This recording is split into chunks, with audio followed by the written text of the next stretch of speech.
voyez ça? Vous voyez ce que les gens disent là, c'est ce qu'il a dit de dire. Parce qu'eux, ils volent les 2500 milliards de leasing là. Qu'est-ce qu'il a pu parler? Donc 2500 milliards de leasing là, c'est développement aussi. Et les 1200 milliards que Yaïboni avait mobilisés pour faire des routes, c'est développement aussi. Les routes qu'on a faites et les accidents sont multipliés, des routes labyrinthes. Vous ne pouvez même pas faire un dépassement sur les routes. Et Idou là, qui Ah oui. critiquait Yaïboni, Oui. il critiquait Yaïboni, c'était Talon qui le payait. Il critiquait Yaïboni sérieusement, j'ai pensé qu'il avait de l'ordre dans la tête. Lui là, on doit le taguer et quand il va mourir, on va lui interdire le droit d'être enterré au Bénin. Pour que son corps et sa dépouille mortelle comprennent le sens de la loi qu'il veut voter. Ce qu'il dit là est suffisamment grave pour qu'on lui ôte, on lui retire toute citoyenneté. Mais vous voyez là où on a poussé la bêtise à cause de notre silence, de notre retranchement et de cette. Ça dit, on a tellement été éduqués pour les normes qu'on n'a plus des outils pour mettre fin à la dénorme. On a été tellement préparés que l'exécutif, c'est la norme, c'est la crème de la crème que nous n'avons jamais préparé à défaire le mal. Le problème qu'on a est très profond. On ne veut pas toucher ça. Vous avez vu tous les scénarios que Patrice, il n'a pas fini. Patrice n'a même pas commencé, pas encore arrêter les gens. Parce qu'il doit forcer pour rester au pouvoir. Il doit forcer pour contrôler Wadaï qui va nommer lui-même. Il doit forcer pour contrôler les féticheurs. Il doit forcer beaucoup de choses. Et puisqu'on a fait mal. Mais c'est ça qui fait mal. Mais il y a quelques-uns, monsieur Jules, vous êtes là. Il y a que même là, vous êtes là, moi aussi, je suis là. Et je connais beaucoup de douaniers qui sont encore debout, beaucoup de douaniers qui se sacrifient, qui n'attendent plus rien, qui pourraient même dire, OK, je m'en vais rester au pays tranquillement. Il y en a même toujours en exil, qui sont là, qui se sacrifient. Ils pouvaient aller au pays, ils pouvaient même prendre l'argent. Tout de suite là, s'ils l'appellent, ils ont le numéro du criminel. S'ils l'appellent tout de suite, ils disent, OK, vraiment, j'en ai assez, je m'arrange, et c'est fini. Il va les accueillir, puis il les donne tout. Mais je pense que tout n'est pas fini. Le peuple benoît doit se lever. Le peuple benoît doit se lever. Parce que Talon, il n'est pas président, il n'a jamais été, je vous ai dit, il n'a même jamais franchi le bas de deuxième tour pour aller même du premier tour pour aller même au deuxième tour. Comment il a manipulé les gens pour se retrouver au deuxième tour, là, nous, on connaît. Et tout le peuple benoît connaît. Donc, il n'est pas un président, il ne sera jamais un président. Son nom sera banni sur les noms des présidents bénin. Donc, il faut tout simplement s'organiser. Il se voit déjà de tout puissant. Il se voit au-dessus de tous les 14 millions de Béninois. Et si nous continuons à dire non, il faut aller doucement, il ne faut pas parler, vraiment, il faut parler doucement, sinon, si nous continuons dans ça, là, vous voyez, non? Il parle de trêve politique. Où est-ce qu'on a vu ça? Dans quel pays on a vu ça? Même, c'est pas en Corée du Nord, on a entendu ça là. Un Est-ce que médiocre. quand, Il ne veut pas qu'on c'est parle de ça, sa médiocrité. tu l'as dit tout de suite, ce que lui fait là, ce n'est pas de la dictature. Ce n'est pas de la dictature, c'est de la délinquance au sommet de l'État. Et c'est de la même chose, ce qu'il suit, c'est ça qu'il pratique. C'est de la délinquance. Vous voyez ce criminel-là, de Brice Aloua, vous voyez ce qu'il fait? Vous voyez ce qu'il fait? La fois dernière, il s'est déplacé à la Sénat. Où est son rôle à la Sénat? Les chefs de police républicaine. Qu'est-ce qui les concerne à la Sénat? Et ils cherchent quoi là-bas? Donc, moi, je pense que c'est de ça il est question. Monsieur Gilles, qu'il est en train d'organiser, je ne sais pas, en train de faire quoi que ce soit. Il faut juste qu'on s'organise. Tout ceux-là qui parlaient hier et qui disaient que c'est LD, disaient que c'est Yahi. Aujourd'hui, LD est fini. Yahi est fini. Ils doivent juste rendre les démissions. Parti LD aussi est fini. Et je l'ai dit la fois dernière, en tant que membre LD, il n'y a plus d'élection pour le LD.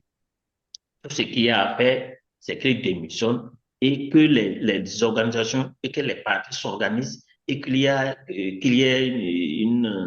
euh, une, euh,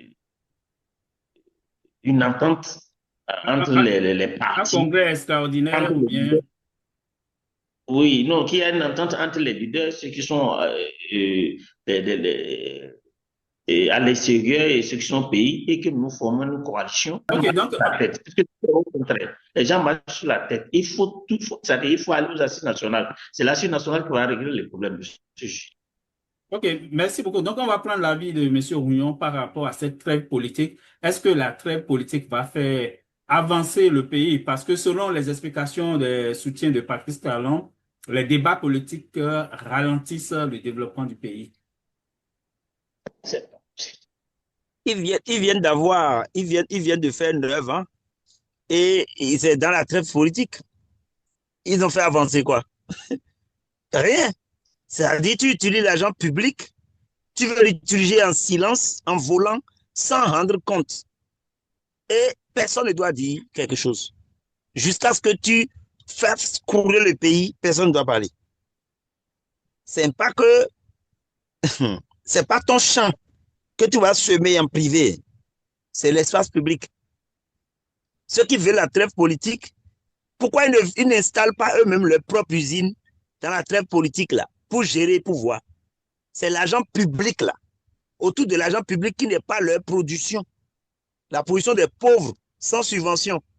On fait des prêts au nom du pays, au-dessus de la tête de tout le monde, et on veut détourner l'argent en sens. On va piller le pays en silence. Des médiocres, des cancres, Ouais. des cancres qui, ça dit, c'est ça que M. Jacobi vient de dire. Quand vous laissez des gens comme ça, accorder du crédit, il y a peu de temps, hein, M. Jules aussi croyait aux élections, il était légaliste. Aujourd'hui, il ne peut même pas voir clair. Donc, on disait depuis qu'il n'est même pas question d'aller aux élections avec Patrice Talon. C'est une manière de le valider. Il n'a même pas pris soin de nous écouter pour, pour au moins se corriger. Et c'est un monsieur qui ne peut pas se corriger. Parce qu'il a le dos au mur. C'est un monsieur qui ne voudra jamais de la vérité. Parce que même si Patrice Talon, vous le laissez par exemple évoluer, que vous, Patrice Talon accepte par exemple le jeu démocratique ou bien il part même. Mais il va s'en sortir comment? Laissons même le côté agent. Les crimes qu'il a commis là, les crimes sont silencieux aujourd'hui parce que les gens, on a mis les pieds sur les gens. On leur a fermé la bouche. Donc, il ne faut pas laisser des gens comme ça évoluer. Le temps qu'on fera à ne pas se décider et mettre hors d'état de nuit ce système-là, ce mal, hein, qui nous ronge, c'est pendant tout ce temps-là qu'ils seront en train de créer des tas de scénarios. Vous n'avez pas vu quelqu'un dit que si quelqu'un critique le gouvernement, on va lui soustraire sa nationalité, sa citoyenneté. Vous imaginez? C'est-à-dire, les gens, ils sont capables de trucs quoi. Lui là, j'aimerais bien que on lui soustrait même le droit de terre. C'est-à-dire, quand il va mourir, le député, comment il s'appelle? Le vieux malhonnête con de Djougou façon là. Ou bien les doux. Vous vous rappelez son nom? Celui qui a dit qu'on va introduire une loi. Pas de Oden ou bien de Seydou. Seydou là, qui critiquait oui. Yaïboni. Hein? Oui. Il critiquait Yaïboni, c'était Talon qui le payait. Il critiquait Yaïboni. Sérieusement, j'ai pensé qu'il avait de l'ordre dans la tête. Lui là, on doit le taguer et quand il va mourir, on va lui interdire le droit d'être enterré au Bénin. Pour que son corps et sa dépouille mortelle comprennent le sens de la loi qu'il veut voter. Ce qu'il dit là est suffisamment grave pour qu'on lui ôte, on lui retire toute citoyenneté. Mais vous voyez là où on a poussé la bêtise à cause de notre silence, de notre retranchement et de cette... Ça dit, on a tellement été éduqués pour les normes qu'on n'a plus des outils pour mettre fin à la dénorme. On a été tellement préparés que l'exécutif, c'est la norme, c'est la crème de la crème que nous n'avons jamais préparé à défaire le mal.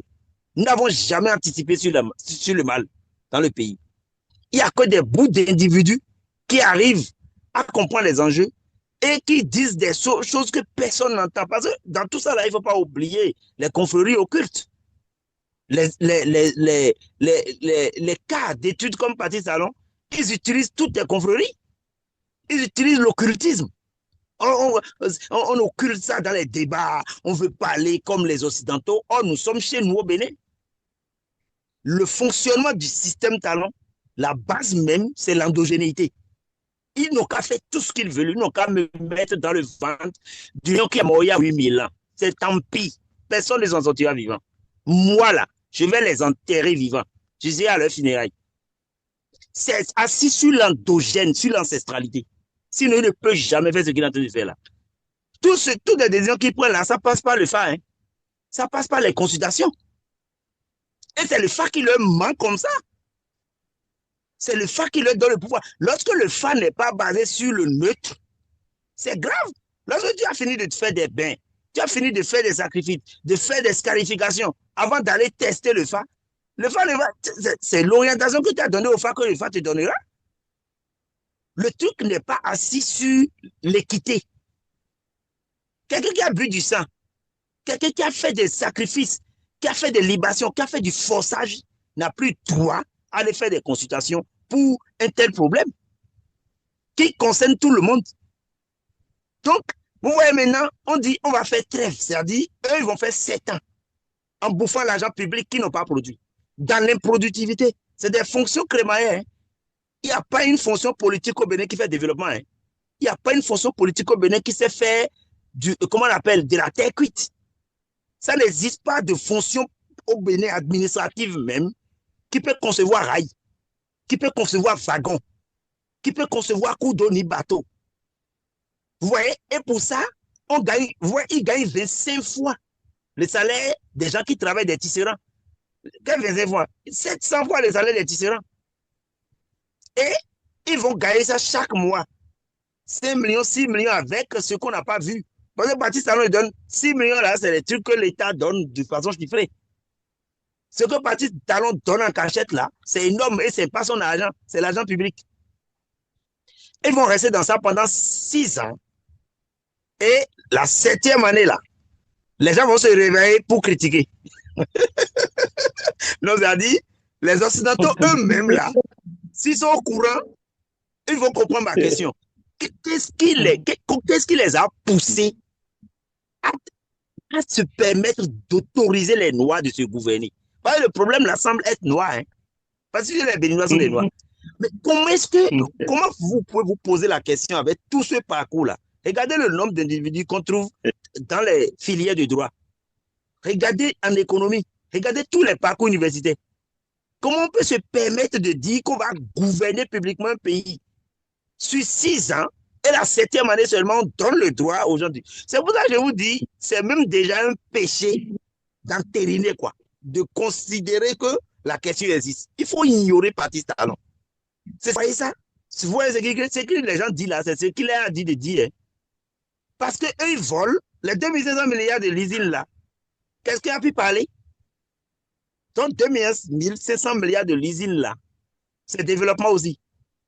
Et les 1200 milliards que Yahi Boni avait mobilisés pour faire des routes, c'est développement aussi.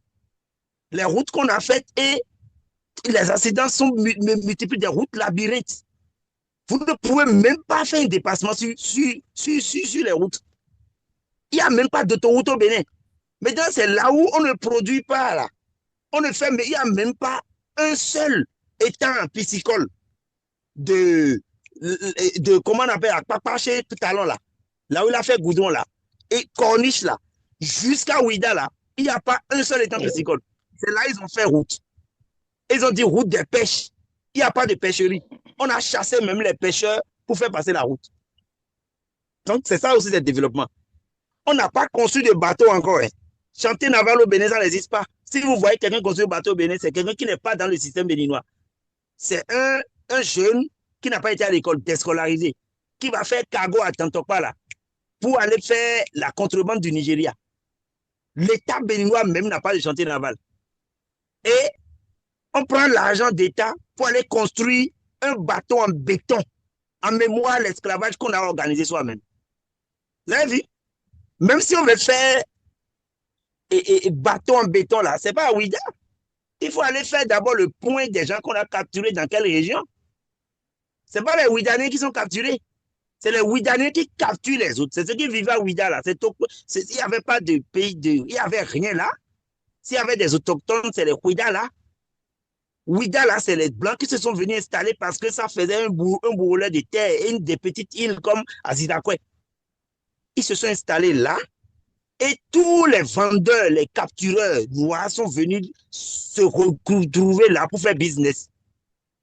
Beau, tchéquetiser les gens capturés et faire business. Et dans ça, on vient faire bateau en béton. On n'a même pas encore pu faire un bateau au Bénin qui flotte. Et on a pris des milliards pour faire des bateaux, un bateau en béton. Comment vous voyez ça? Donc, c'est ça le développement. Alors qu'on pouvait faire un bateau négrier, on pouvait le faire qui flotte. Ça va permettre d'avoir de l'ingénierie.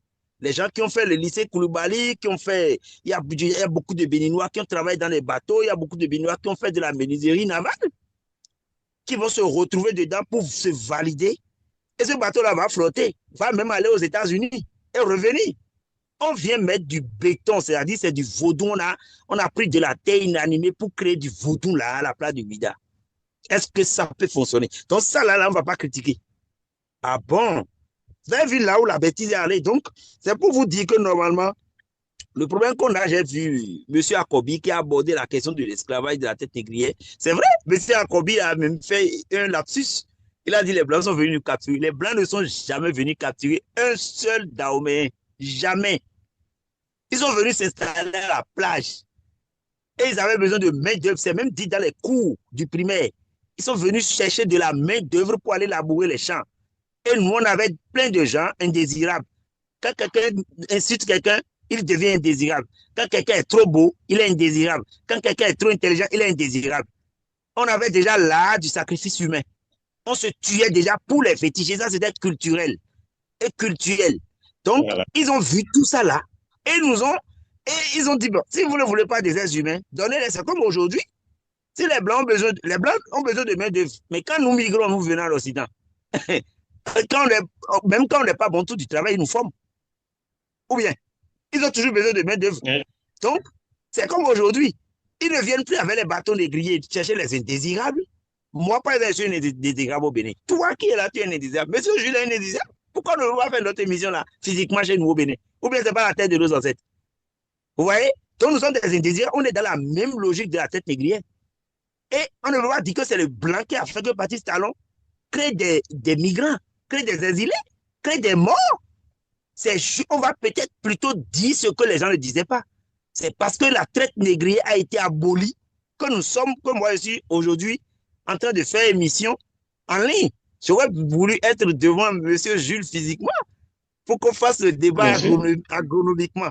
Mais vous voyez, on est dans la même logique. C'est parce qu'on n'a jamais mis fin à la traite négrière, au fait. Les Blancs, ils ont aboli et ils nous ont abandonnés à notre sort. Alors que c'est eux qui nous valorisaient. Ils venaient nous acheter. Les gens oublient que quand les Blancs venaient là, ils ne ramassaient pas les Noirs gratuitement.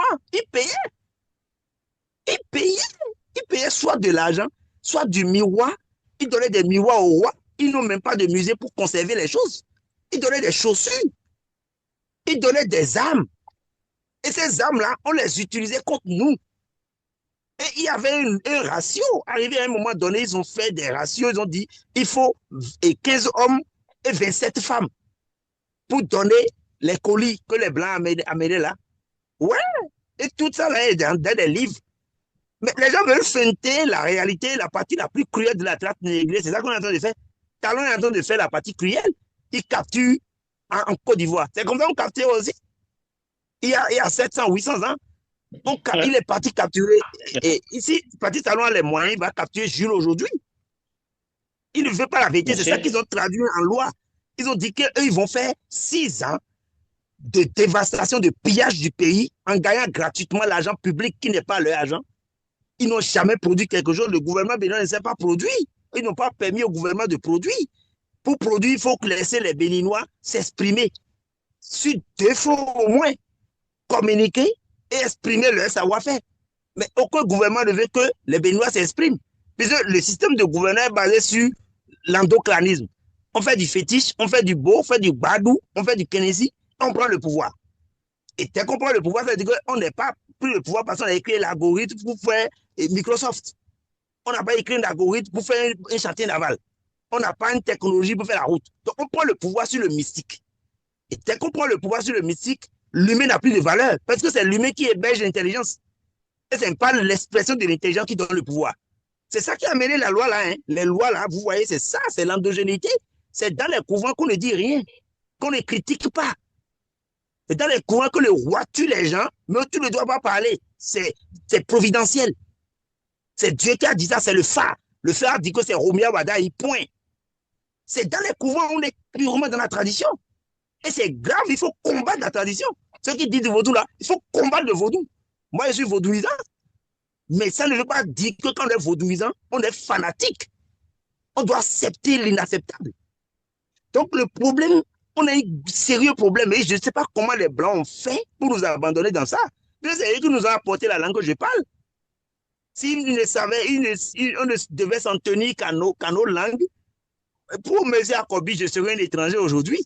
Puisque lui va parler le tchabé ou bien le truc. Il a une belle langue, Annie de Basila. Moi, je ne connais pas Annie. Heureusement qu'on a parlé le français maintenant. Donc, le problème qu'on a est très profond. On ne veut pas toucher ça. Vous avez vu tous les scénarios que Patrice, il n'a pas fini. Hein. Patrice n'a même pas commencé, pas encore à arrêter les gens. Parce qu'il doit forcer pour rester au pouvoir. Il doit forcer pour contrôler Wadaï qui va nommer lui-même. Il doit forcer pour contrôler les féticheurs. Il doit forcer beaucoup de choses. Et puisqu'on a fait l'erreur de ne pas abolir la traite négrière nous-mêmes, parce que les Blancs l'ont fait, si on était égocentrique et souverain, on devait nous-mêmes abolir la capture et la vente et le bradage des humains. On ne l'a jamais fait. En tout cas, dans le Dahomey, on n'a pas fait. Donc, ça nous rattrape. Puisque de régime en régime, ça revient parce qu'on n'a jamais acté pour dire c'est fini. Ce n'est pas de prendre des actes diplomatiques à l'Assemblée pour dire c'est fini comme ce qu'ils ont fait en 1990. Là. Vous voyez que ça a échoué. En 1990, on a fait pardon. On a dit ouais, plus jamais de prison, plus jamais de... Comment ils appellent là, les châtiments là? On tapait les gens là. Plus jamais on faisait un truc aux humains là, on les maltraitait là. Ce qu'a appris ça, alors on va nous faire là. Que tu as dit. On a écrit ça pendant la conférence. Hein. Ce qui est écrit, ça a un sens. Les gens ne comprennent même pas français. Donc, il fallait clairement juger les gens. Punitif. C'est pourquoi Patrice Talon, c'est pas une affaire de pardon. Patrice Talon n'écoutera pardon de personne. Parce qu'il n'a nulle part aller. S'il écoute ton pardon, ça veut dire qu'il sait que le mur va tomber sur lui. Il est adossé à un mur. Il ne va jamais écouter le pardon. Il ne va jamais accepter des négociations. Parce qu'il est dans le faux. Il est un criminel. Il a fait trop de crimes. Il a commis trop de crimes. Ils sont friands de l'argent sale. Les Béninois sont friands. Regardez leur histoire. S'ils sont au Gabon, ils sont dans les sales coups, ils sont quelque part. Alors que le Béninois même est quelqu'un qui est bien formé, qui est fier. Il y a des gens qui sautent sur l'argent sale. Tout le temps au Bénin. Et ça là, il faut punir ça. On n'a même pas besoin de loi, il faut punir ça. Il faut une belle trêve, ça ne s'en sortira pas. Hein. Ça, je vous le confirme. Hein. Il ne s'en sortira jamais comme ça. Il va servir de leçon avant que moi je ne meure. Il traite les Béninois avec l'argent des Béninois, s'assoit sur l'argent des Béninois, plombe les Béninois, ramène les Béninois dans l'esclavage dans les temps immémoriaux de la traite négrière. Et il nous montre qu'il est au-dessus de nous parce que son grand-père, son arrière-grand-père négociait la vente de nos ancêtres aux Blancs. Et il pense qu'il est supérieur à nous. Il va crever, nuit comme jour. C'est les Béninois là qui vont lui faire la fête. Il n'aura jamais le sort. Il pense que Kérékou n'a jamais capitulé. Aucun président n'a capitulé au Bénin, mais lui, Patrice Talon, il sera proscrit de la liste des présidents. Il n'a qu'à écrire ça contre lui. Tous les fétiches là vont lui mentir. Tous les fans là lui ont menti. Alza lui a menti. Il pense qu'il va s'en sortir, il ne s'en sortira jamais. On va le prendre et lui régler son compte pour lui expliquer que quand on va à l'école, c'est de l'investissement. Investissement sur le plan financier, investissement sur le plan temporel.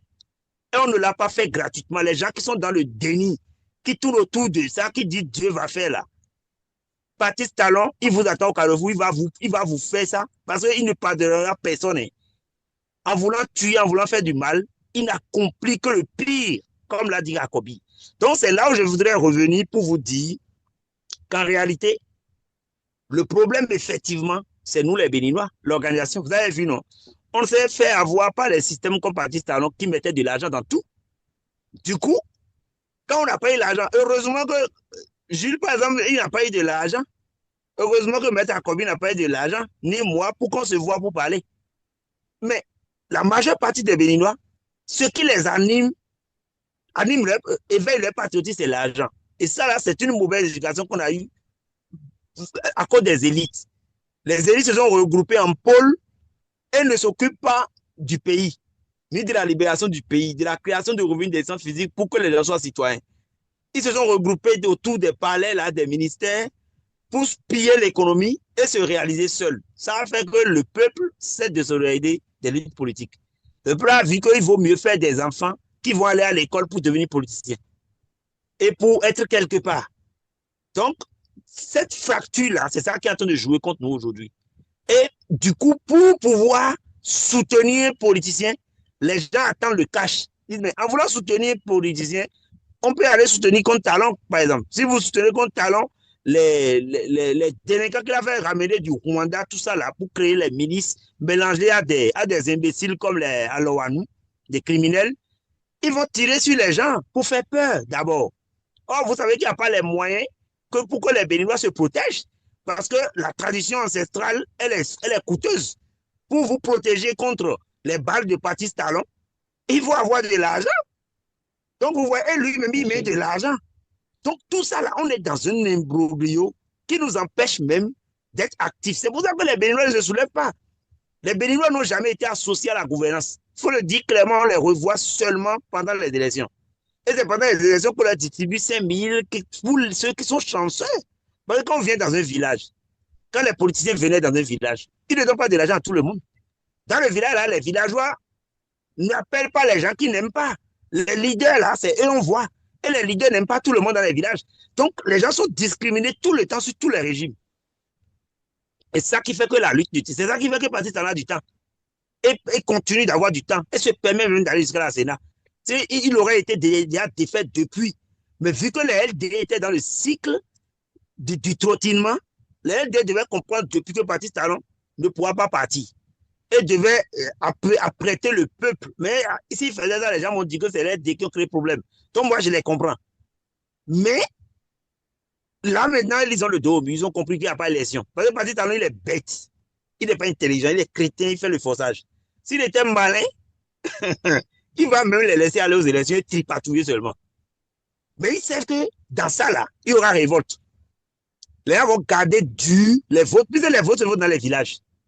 Ils vont garder ils ont tout fait pour arracher le système du vote au village. C'est pour ça qu'ils ont créé les circonscriptions. Les étudiants sont dangereux. C'était tout simple de laisser le Sénat grancer là. Dans les villages, on a 5290 villages. On n'a pas de villages incomptables. On n'a pas 10 000 villages. Chaque village s'occupe de son vote. Point. Et la Sénat donne les résultats là, dans chaque village. Ils ont créé circonscriptions électorales. C'est là où commence le premier banditisme. C'est comme la réforme comment on appelle, des mairies là. Ce qu'ils ont fait, ils ont commencé par créer arrondissement là. C'est du n'importe quoi, c'est du vol. C'est de la délinquance. Les cadres qui ont fait ça là, je les connais. C'est des voyous. Ils n'ont rien respecté. Quand vous avez vu ce qui a mené, comment ils appellent ça, l'étude de commune là, ce qui a mené les histoires là, ils ont créé des regroupements qui n'ont. Comment vous appelez? La décentralisation. La décentralisation, ça n'a, dans la décentralisation qu'on a fait là, il n'y a pas champ dedans, il n'y a pas fait loubou dedans, il n'y a pas eau dedans, il n'y a pas minéraux dedans, il n'y a même pas les pratiques dedans. La décentralisation a mis le paysan là, il a mis un dans Zogodomé, il a mis l'autre à Zakot. Oh non, mais c'est pas possible. La décentralisation n'a pas d'ingénierie. La décentralisation devait regrouper les gens tout au moins sociologiquement. La décentralisation n'est pas arrivée à le faire. Jusqu'à aujourd'hui, il y a des zones qui veulent être indépendantes de l'autre. Il y a même 2 villages à Daklam et ouais, qui veulent quitter. L'autre ne veut pas, ils ont un méchant en commun. Et l'autre ne peut pas rester avec l'autre. C'est très grave. Donc, nous avons fait des erreurs. On a créé des trucs bidons au bureau pour gagner l'argent. Les élites veulent gagner l'argent tout de suite. Projet. on saute là-dessus, on crée des fétiches, on fait des piquets, on tue les adversaires, on prend le produit de force et ça ne bouge plus. Parce que le fétiche, là, lui ne connaît pas cartésien. Tu lui dis de faire quelque chose, il fait ça. Il ne sait pas faire calculer l'algorithme. Donc, toi, tu es sur ton fétiche, tu es là. Tu n'as plus d'ingénierie, tu n'as rien. Tu as tué tout ce qui doit t'apporter de l'ingénierie. C'est dans ça qu'on est avec talent. Il utilise Ok. que du fétichisme. Ok, merci beaucoup, monsieur Rouillon. Merci aussi, monsieur Akorbi. Nous sommes déjà au thème de cette émission. Nous avons parlé un peu Merci. de la nouvelle réforme constitutionnelle avec ses éléments importants, le troisième, le mandat de 7 ans, le Sénat et puis la trêve politique. Merci une fois encore pour votre disponibilité. Grand merci à vous. Et merci à M. Akobi. Mais le mot de fin,